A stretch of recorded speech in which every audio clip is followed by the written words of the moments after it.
Thessalonica bi awolo ni je Enyɔ le. Wolo le Sane. Me ayini ten ame ye Kristo ba ekon le hewon le.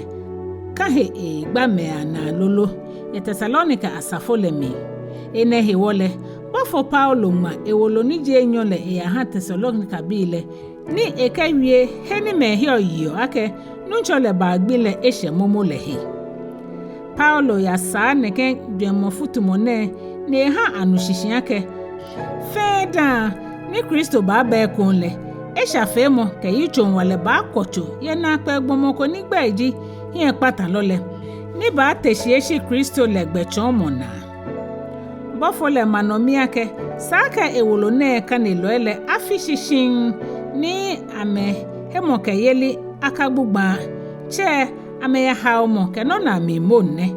Shimo amechuni ya meda ma hewon tamoboni le Paulo ke na ne mene ke chuni le fele. Ni amemi amehia amefe papa hu. Wolu eminjira mo ebane. Emi mbote mo Klɛŋklɛŋ Yitso Klɛŋklɛŋ kuku je Enyɔ. No se yije mo ke juro mo. No Klɛŋklɛŋ Yitso kuku ni je Etɛ ka ta kuku ni je nyuma ke Enyɔ no. Eke Kristo ba ekon le he ni chomo. No Yitso Enyɔ Klɛŋklɛŋ kuku ka ta kuku ni je nyuma ke pawo no. No se Kristo fo ajemba he ngawo. No Yitso Etɛ Klɛŋklɛŋ kuku ka ta kuku ni je nyuma ke numo. Eke enamu ye Yitso Etɛ kuku ni je nyuma ke pa ka ta nyuma ke pa nyono. Agbene nye ha wo boa Thessalonica bi awolo ni je Enyɔ le tue. Klɛŋklɛŋ Yitso ngamo.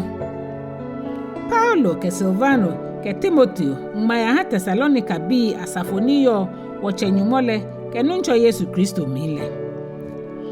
Dromo ke hejole nije che nyumole ke nuncho Yesu Kristo le den ahanye. Kojomo ye Kristo ba bele mi. Eji wogbe na ke woda nyumoshida ye nyehiwo anyemi me. Tamobani sale eji ake nyehemo ke ilile mi ndana akpa. Inyete mo fe mo suomo na kesumo inanimele mi mfake mi ya no hu. No ewole wodi enchetete wo hwan wo fonye no ye nyumo asafo la mi ye nyehie miamo ke nyehemo ke yeli ni nyehie ye nyeyiwala ke nyamane hunu ni nyena la mi le hewo. Eji nyumo kojomo ni jagbele he ukadi koni abunya ke nyesa nyumo manche yeli ni nyena he no le. Ake ni eja ye nyumo hia ake meni ha onyele ha meto najan ni nyemeni aha onyele hanye ke wo fe hejomo beni aje nuncho Yesu po ke aje nwe ke bofo ni yo he walele ekela lile ato Wole ye meni le nyumo ke meni bo wo nuncho Yesu sani papa le to ilano ame ana nyomo ni jina no hie patamo ni aje ame ke aje nuncho le hie ke ehewalele anunyan lehe beni eba koni awo hie nya ye eme kronkron ilami ni ana inakpe ni ye eheyelo elefe ame ye nakan gbile no le eja ake ahe wodase ni wo ye wo chonyele aye ene he wo hu ni wo solo da wo hanye koni wo nyumole abunye ake me ni sachemole ni ekehewalele aha ekpakpa fe mo he mi se fe ni nyeyo kenye he mo kayeli ni tumole ayi obon boni afe ni awo wonu ncho Yesu Kristo gbele hi enyan ye nyemi ni nyehu nyehi abanya ye mi ye wonyumole kenu ncho Yesu Kristo dromole na Yitso Enyɔ mlakwa lole shiwo mi panye fire nyemi me ye wonu ncho Yesu Kristo bale ke wonani ababu aye ngole hiwon ake nyaka ha ahanya dwemo futo ya ni asan nyaka ha ake mumoko lo yue moko lo woloko ni ake eje wongole mi ha nyen haw ake nuncho le gbile esheita nyaka ha moko mi shishu nye ye gbako no eje ake ja mokwa mole eba fenda ni aje mlakwa mogbomole niji hie paton lole bilepo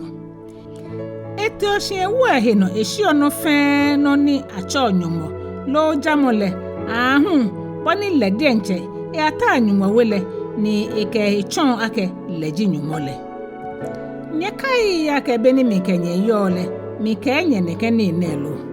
ni agbenele no ni chion ekpoje molegbe kashi ebe ashele nyele eje ake mlakwa mote mosanile minchuni momo shi kashi moni chon legbele ajeje nkeke ni no dani aje mlakwa lolekpo nuncho Yesu ke da mumole agbele neke ebale pue mole akpate hie mlakwa lo ne Satan nuchumono eba chonkeba ka amale hewale ka amalo kadi ka amale na akpeni ka efom ni shishu mo fe ni akeshishu omeni hie ba akpata eje ake amemo anokwale so mole mi ni akehere ameyiwalale ni ene hewale nyumo chuo shishu mo hewale keba amengo ni amehe amale ameye koni akojo mefe ni he anokwale la ameye shi amena efom mo hetwile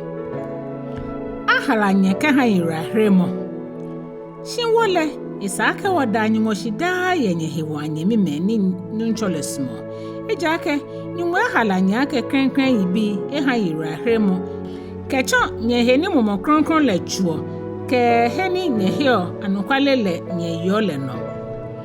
enemi echo wosane kpakpale no echenye keba koni nyena wonuncho Yesu Kristo anunyanle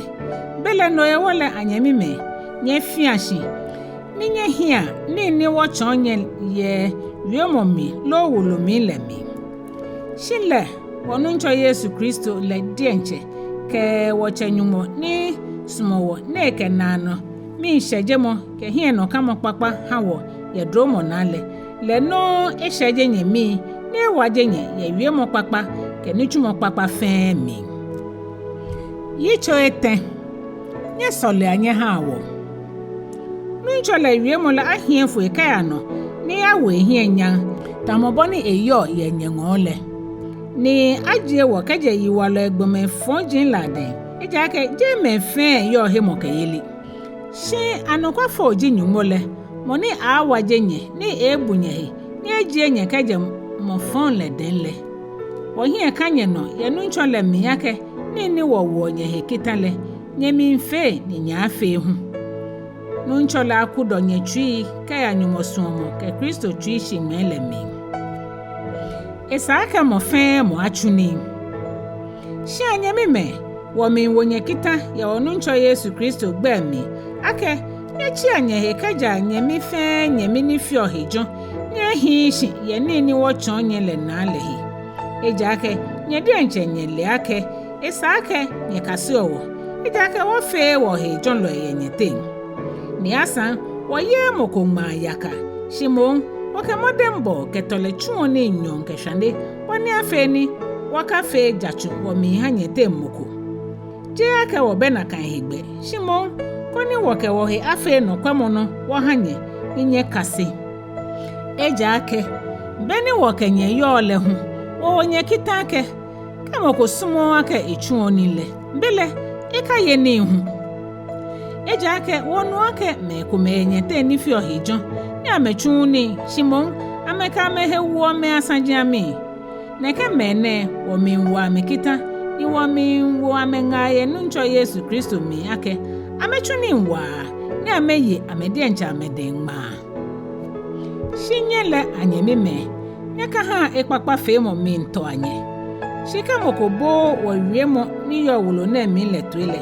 nyeka de ale ni nyekela akabwa ko na ehi agbo ni nyeka bo ala aka henyelo shimon nye wi anye chonle aka nyemi na agbe wiemo shile hejole nunchole denche ahanye hejole da yegbe fe gbeno nunchole kenye fe ahishi mi Paulo denche minene na bimo ni jokadi yemi wolo fe wolo mine boni mi ngmane wonuncho Yesu Kristo dromo le kenye fe ahishi amen Thessalonica bi awolo ni je Enyɔ le ina agbene